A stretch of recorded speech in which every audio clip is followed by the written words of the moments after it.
Hi, I'm Don Morrison from Bismarck, North Dakota, and I'm the director of Dakota Resource Council, and we work and organize with people all across North Dakota to make sure that their voices are heard in all the public discussions in our state.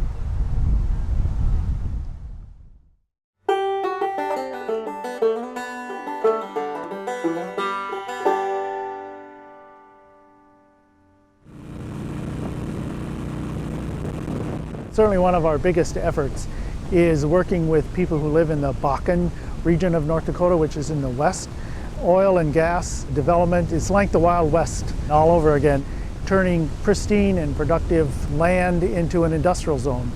And families who've spent generations working to build a good life, build towns, build communities, it's pretty much being run over by oil development that is not taking into consideration that people have been living there for a long time and might have some livelihoods and lives to protect and to grow and live there as well. And so what we're trying to do is to try to make sure that the oil is going to be developed, but we need to make sure that the people who live there also have a good life, and that we don't develop the oil so fast and so quickly that it destroys a beautiful part of this planet. The impact I've seen from the oil boom seems to, our surface water recharges our groundwater. So when the runoff goes into our wetlands, then that soaks into the ground and recharges our aquifers, and then that's how we get our water to drink here. And in some cases that's already been affected with some landowners, and that's been already a concern, and I'm sure there's more to come. What we need to do is, number one, have our state government implement the laws that are already on the books. There's laws that protect water from contamination. There's laws that would help make sure that pipelines don't destroy farmers and ranchers' land. One of our main focuses right now in our campaign plan is waste, and we've shut down some waste pits that were proposed for certain counties around North Dakota.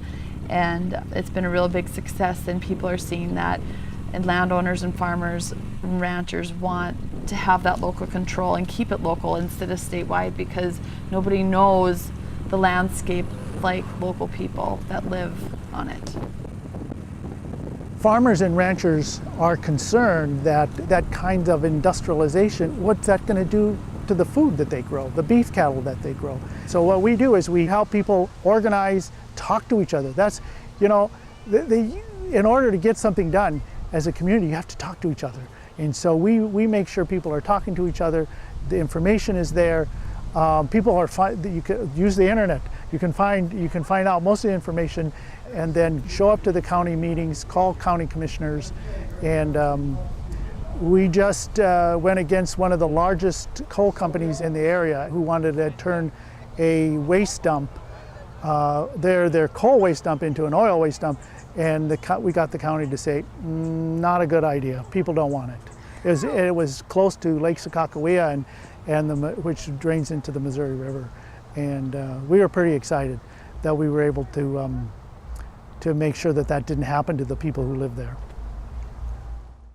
For me, it's been very inspirational, and the knowledge that comes from a group like Dakota Resource Council is invaluable. I mean, you can't put a price on it, and you can't find anybody better for Dakota Resource Council than Don Morrison. I mean, he devotes all of his time to the organization, and that's what you need for an organization to survive.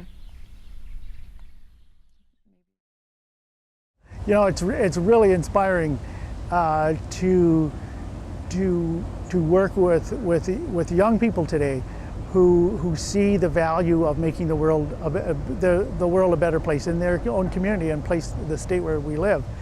And there's, at the same time, we're up against folks who want to make a quick buck, who it's greed, and it's you know, the bottom line, and let's get this oil out, or this coal, or do whatever, or it doesn't matter who we hurt in the process of doing it. And there's more and more people here today who are saying we can do better than that. We can have a voice in our own future, our own community, North Dakota could be a leader in the nation in alternative and renewable energy sources. So we need to be thinking a little bit further out than just the next 10 years. We need to be thinking about how we're going to make sure we live in safe, clean environments that are healthy. And right now in North Dakota, that's not happening.